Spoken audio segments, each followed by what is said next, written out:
At Sierra, discover great deals on top brand workout gear, like high-quality walking shoes, which might lead to another discovery. 40,000 steps, baby. Who's on top now, Karen? You've taken the office step challenge a step too far. Don't worry, though. Sierra also has yoga gear. It might be a good place to find your zen. Discover top brands at unexpectedly low prices. Sierra, let's get moving. This episode is brought to you by State Farm. Listening to this podcast? Smart move.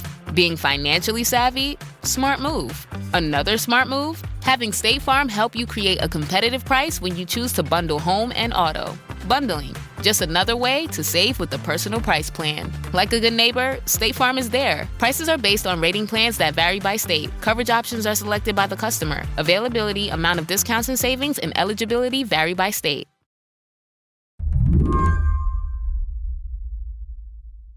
When I talked to Garrett DeVink, I asked him to introduce me to a man he'd written about. A man named Daryl Lowe. Daryl Lowe is the chief of police at the Redmond Police Department. Redmond is a suburb just outside of Seattle. It's actually where Microsoft is based. And Daryl has been a police officer for almost 30 years. He worked in Santa Monica for a long time. He's kind of seen it all in terms of his career as a police officer. Garrett is a reporter for The Washington Post, but he doesn't usually cover law enforcement. The reason he wrote about Daryl Lowe is because Lowe's police department is working with an AI company called Long Eye.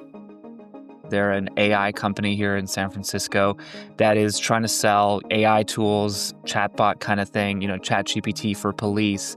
And Daryl Lowe is actually one of the first chief of polices to actually get access to the technology and deploy it with his officers. Yeah, how does it work? Did Daryl talk you through what they do? Daryl's explained to me that, being a detective is a little different than what we might see in the movies. A lot of it is essentially just sitting at your desk, slowly going through binders and binders of evidence, transcripts of interviews, photos that have been gotten through warrants from people's phones, from their social media profiles, looking for links, trying to draw those connections. I mean, you can imagine the meme of, someone standing in front of a board with a bunch of photos and, red string, red yarn, connecting it all. And you can imagine that going through all that evidence does take time and looking for those links. And what Long Eye does is essentially, you upload either, a giant transcript or you dump a bunch of photos into there or any kind of other digital evidence. And it uses a large language model, the same technology behind tools like ChatGPT, to parse all of it and essentially gives you, a super search engine where you can say, hey, Long Eye, I've just given you 60 hours of recordings. Can you tell me if there are any names that come up more than once? Cops have access to a lot of information, but they don't always have the resources to go through all of it. Enter AI. It can crunch through the data and highlight the parts of the recordings that are what you're looking for. And essentially it allows police officers to go through evidence much more quickly, kind of ask questions of the evidence rather than having to go through it line by line on their own and draw the connections themselves. How common are these kind of AI partnerships becoming for law enforcement and different police departments around the country? I think the big picture here is that technology has given police access to way more evidence than they ever really had to deal with. You can imagine maybe if you think back to the 40s, 50s, 60s, police were interviewing people. They were maybe doing some wiretaps. They were going to scenes collecting evidence. Now, when a police officer or a detective begins to look into a case, they can go to Google and say, hey, I've got a suspect. Can you give me that person's Gmails over a period of time? They can go to Verizon or AT&T and say, hey, a crime occurred within, a certain radius of one of your cell phone towers. Can you give me the phone numbers of everyone who was near that tower at a certain time? That's where companies like Long Eye are stepping in. That's the problem that they're trying to solve. They're saying, hey, you're drowning in data. Let me give you AI tools to expedite that process of finding those needles in the haystack. This is something that's starting out, but it's definitely going to become more and more common as we go forward. Today on the show, Silicon Valley wants AI working for your police department. Do you? I'm Lizzie O'Leary, and you're listening to What Next TBD, a show about technology, power, and how the future will be determined. Stick around.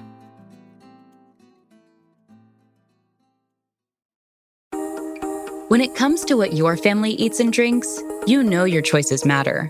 You're the expert because you know what fits your life. And getting it right starts with good information.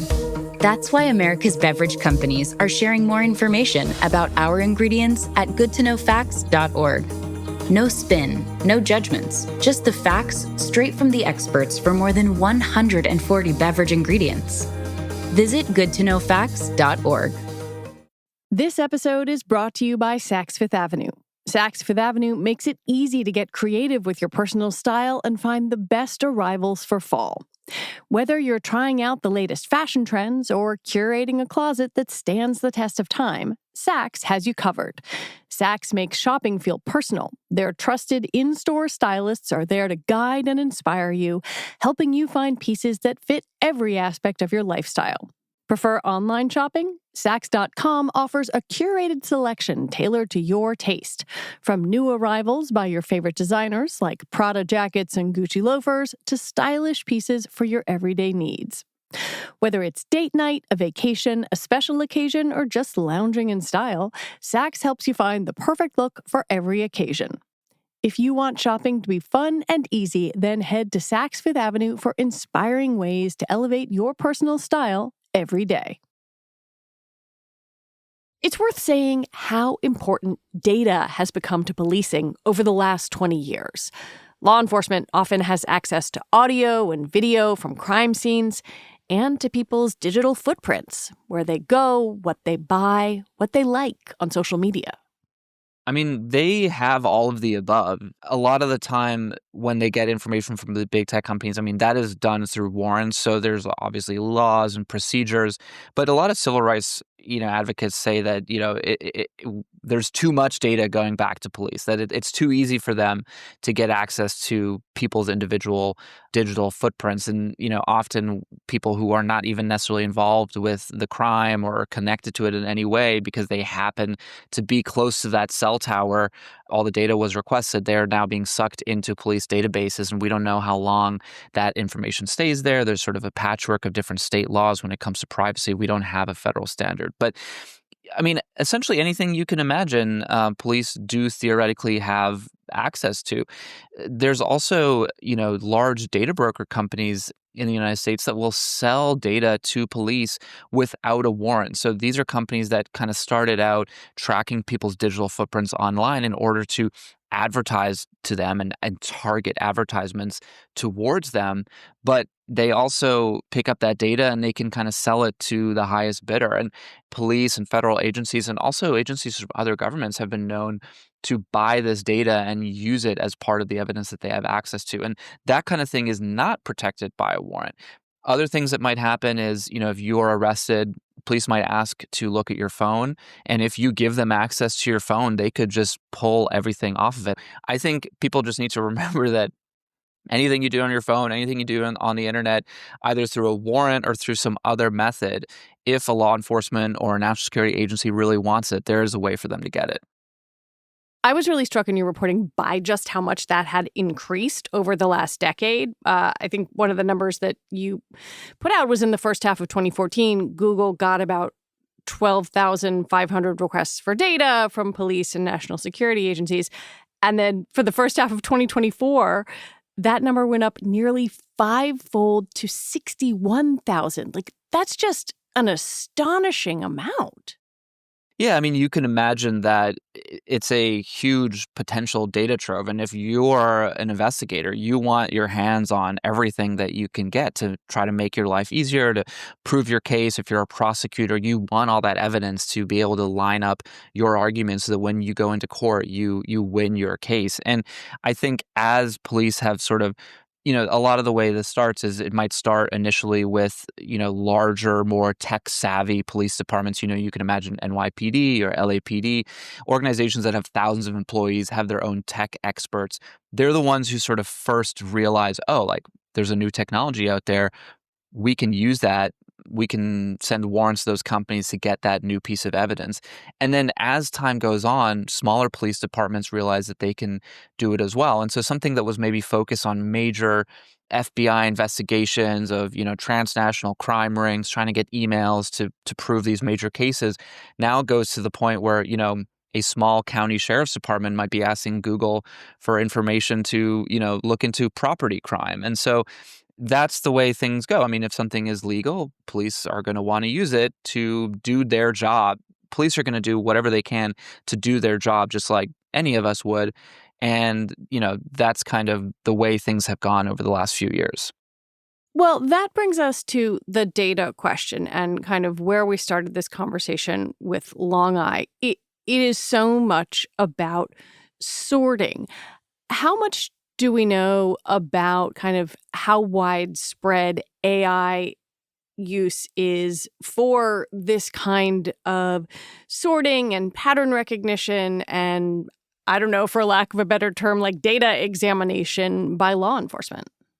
I think it's relatively new. I think there are AI tools we can think of, image recognition, facial recognition. I mean, these are things that have been out there for a while, obviously very controversially, especially when it comes to facial recognition, which has been shown in multiple instances to lead to sort of false identifications, people being arrested. Also, there's concerns that sometimes facial recognition algorithms perform better on white faces than they do on faces of Black people or other people of color. So there's been a history of new technology being introduced and then flaws being pointed out and real people being harmed by it. And so I think that, the other aspect I would say people should kind of be aware of is we have license plate readers, which also use image recognition technology. It's AI, but it's been around for a while. It's the same technology. If you can type into your Google Photos, like, hey, show me all the photos of my dogs, that's AI. It's maybe not the ChatGPT AI, but it's an earlier form of AI. And we have cameras all over our country right now in thousands of communities that are scanning the license plates of every single car that goes by them on a daily basis. And they build these giant databases that if police are looking for an individual car, they can say, okay, it was at this point, exactly at this time. And one of the concerns from civil rights advocates that I've spoken to is they say, well, the easier it is to use all this data, it creates a bigger incentive for the collection of data. And maybe before police were drowning in data, they said, okay, well, we don't even want to get more of it because we don't even know what to do with the data we have. But if AI companies step in and say, hey, we'll solve that problem for you, we'll make it really easy, they'll say, great, let's go get even more data. And then we have to reconcile in our society with the fact that there's going to be even more surveillance and more data collection. Well, what happens then with the hallucination problem? Because large language models hallucinate. They make things up. They come up with examples that aren't real. Is that something that police departments are wrestling with at all? Absolutely. I mean, I think police departments are very aware of this. And, just to sort of unpack that a little bit, the way Long Eye works is that it actually works more as a sort of a search tool. So it does use that large language model to understand the text or the images or the video or whatever it's looking through. But then it will, actually show the police officer using it specifically in the underlying evidence where it is drawing its conclusion from. So if you say, I'm looking for all the names of men that show up in this, 60 hours of transcripts, it won't just give you a list of the names. It will also pull you to the exact part of the transcript that it is drawing that information from. And so that's something where, at the end of the day, police, I'm sure this has happened. We have examples of, lawyers going to court with completely hallucinated information. But, the police officers that I spoke to, they take this very seriously. They obviously don't want to, go to court with things that are wrong and, accuse someone falsely or end up being censured or embarrassed themselves. And so they say they will always look at the underlying evidence and that the AI tool is really only a way to help them figure out exactly where to look. Of course, though, as we've seen with other examples of AI, there is a huge chance that things could go wrong. People are busy. People, maybe are on deadlines. They want to move quickly. And at the end of the day, it still requires, human oversight to be used correctly.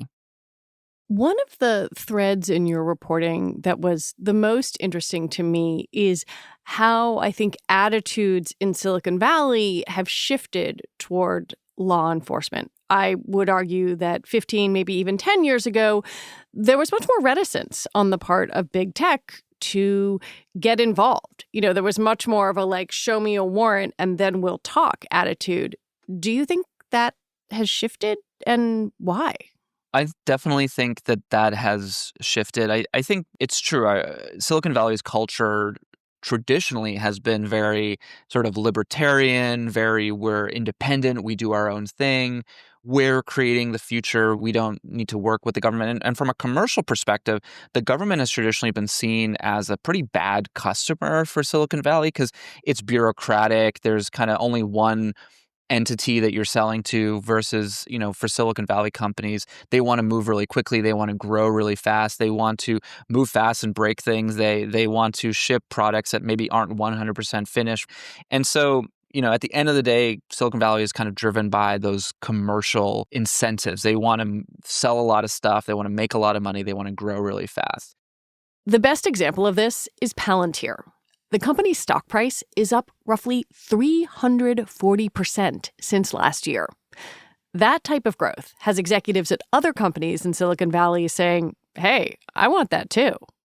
This is a company that very purposefully built essentially business software for governments, for national security agencies to help them link together the different databases that they were working with, the different pieces of evidence that they were bringing together to help them see the big picture. And Palantir has done very, very well. It is a hugely, profitable company. A lot of the people who worked at Palantir over the years have gone on to start other successful startups and to work at other Silicon Valley companies and kind of spread the way that they work and the way that they think. And I think commercially, other people here in the Valley have said, oh, so there is a way to make money selling to governments. And that has kind of inspired other people to say, let me try to find a way to make software for, police departments or for the military. And with the political success of Donald Trump and the MAGA movement, I think conservatives in Silicon Valley have felt a lot more license to sort of say, this is who we are, this is what we think. Our political ideas are right-wing, and we think that tech is something that should be used by the military, something that should be used by police, that should be used for law enforcement and public safety. Once you're selling something to the Marines, selling it to a local police department doesn't feel as much of a stretch. So I think that's kind of what's been happening. After the break, how legal is all of this?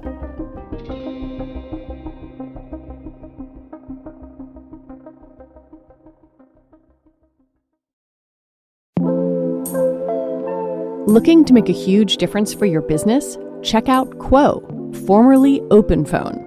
It's the same business phone system you've heard before, just with a new name. Quo is the #1 business phone system that streamlines and scales your customer communications. And if you're running a business, you know every customer conversation matters. Whether you're a one-person operation or have a large team that needs better collaboration tools, Quo works through an app on a phone or computer. You and your team can share one number and collaborate on customer calls and texts like a shared inbox. That way, any teammate can pick right up where the last person left off, keeping response times fast.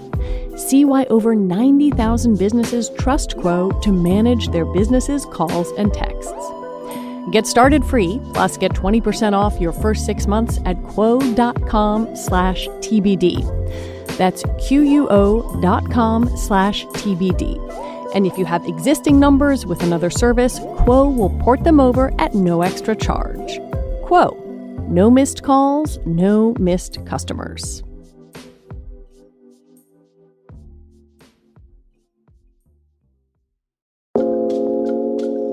Shape the future of enterprise AI with Agency, AGNTCY. Now an open-source Linux Foundation project, Agency is leading the way in establishing trusted identity and access management for the Internet of Agents. The Internet of Agents is the collaboration layer that ensures AI agents can securely discover, connect, and work across any framework. With Agency, your organization gains open, standardized tools and seamless integration. including robust identity management to identify, authenticate, and interact across any platform. Join industry leaders like Cisco, Dell Technologies, Google Cloud, Oracle, Red Hat, and more than 75 supporting companies to set the standard for secure, scalable AI infrastructure. Empower your company to deploy multi-agent systems with confidence. Is your enterprise ready for the future of agentic AI? Visit agency.org to explore use cases now. That's agntcy.org.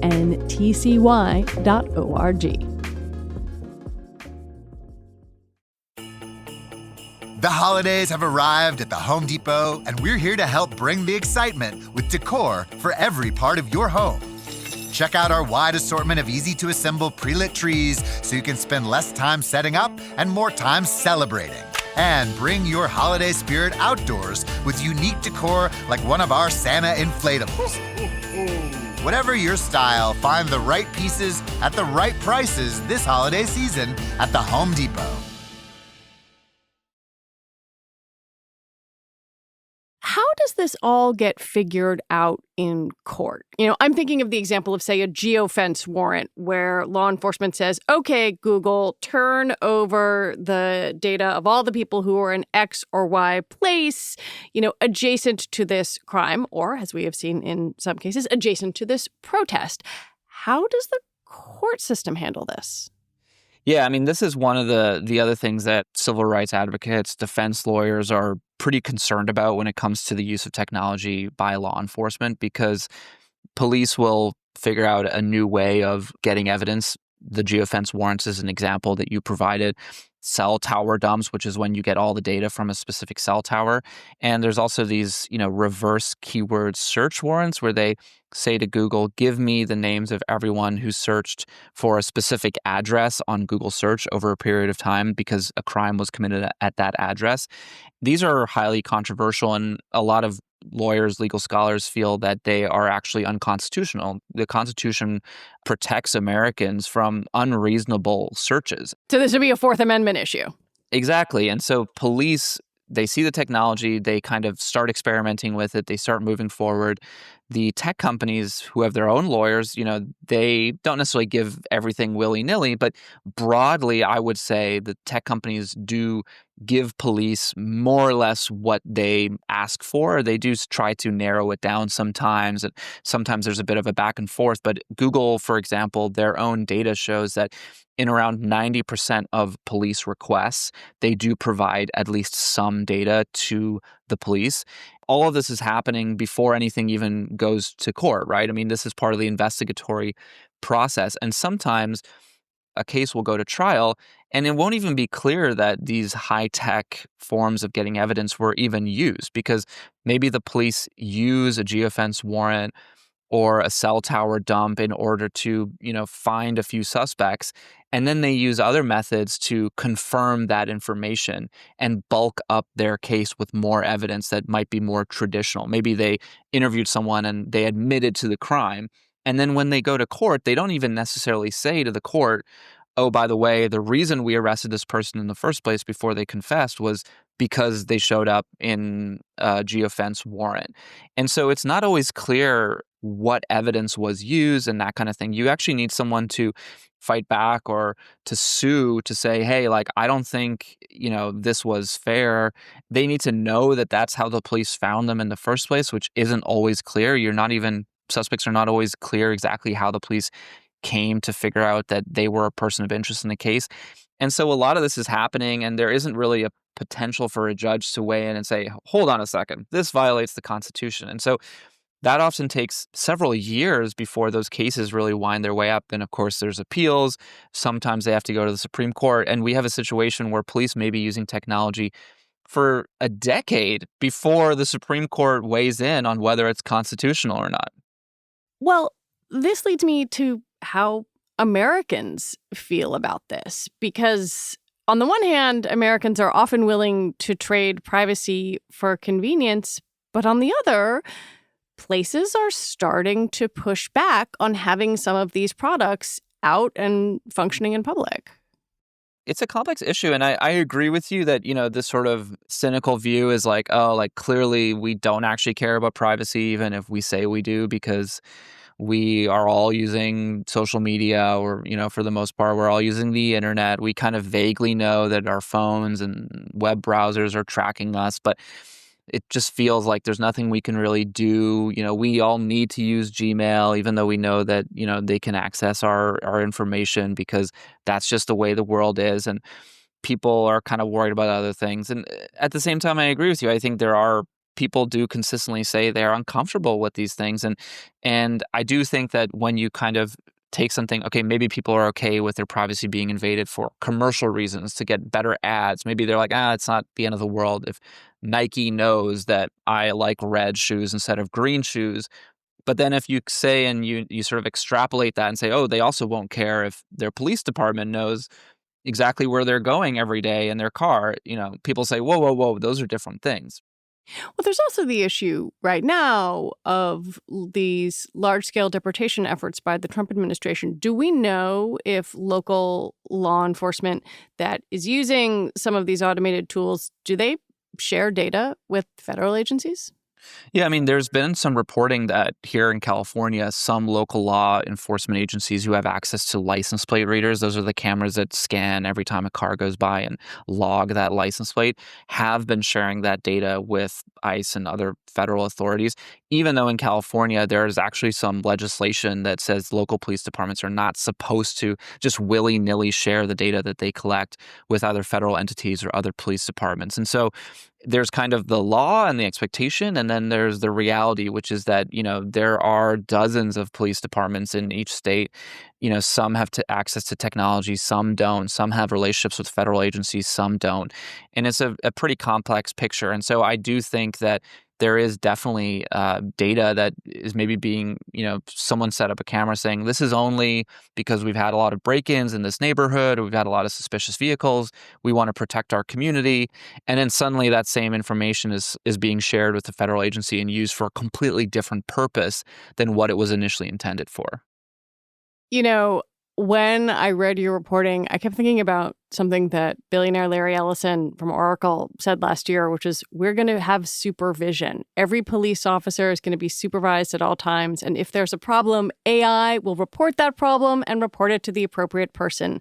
Citizens will be on their best behavior because we are constantly recording and reporting everything that's going on. Is that where this is all going? Am I being too dystopian? Well, I think that, things are messy, right? If you sort of describe the situation we have now, where we all have phones that could potentially listen to us, that can record us, and, that walking around in our pockets, we have CCTV cameras everywhere. If you describe that situation to someone 50 or 60 years ago, they would say, oh, you live in a dystopia. You have giant tech companies that are centralized, that control the data of, millions and millions of Americans and people all over the world. That sounds like science fiction. And yet we still feel, that not everyone sort of agrees that we're necessarily living in this terrible situation where we don't have any rights anymore. There does feel to be avenues for, protection and that kind of thing.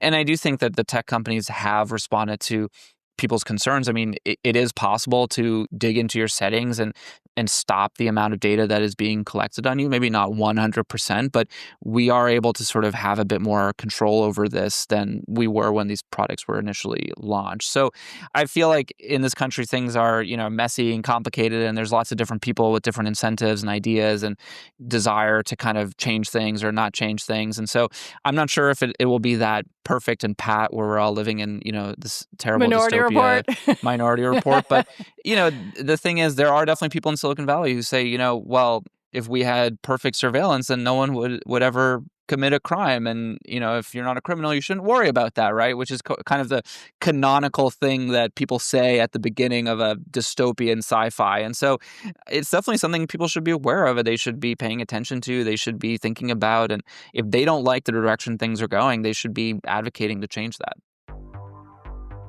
Garrett DeVink, thank you so much for this totally fascinating reporting and for talking about it. Anytime. Garrett DeVink is a reporter for The Washington Post. And that is it for our show today. What Next TBD is produced by Evan Campbell and Patrick Fort. Our show is edited by Paige Osborne. Mia Lobel is the executive producer here at Slate, and TBD is part of the larger What Next family. We'll be back with more episodes next week. I'm Lizzie O'Leary. Thanks so much for listening.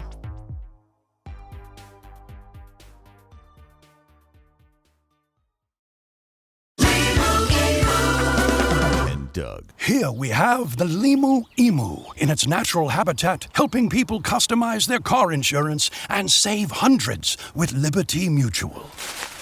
Fascinating. It's accompanied by his natural ally, Doug. Limu? Is that guy with the binoculars watching us? Cut the camera. They see us. Only pay for what you need at libertymutual.com. Liberty, liberty, liberty, liberty. Savings vary. Underwritten by Liberty Mutual Insurance Company and affiliates. Excludes Massachusetts.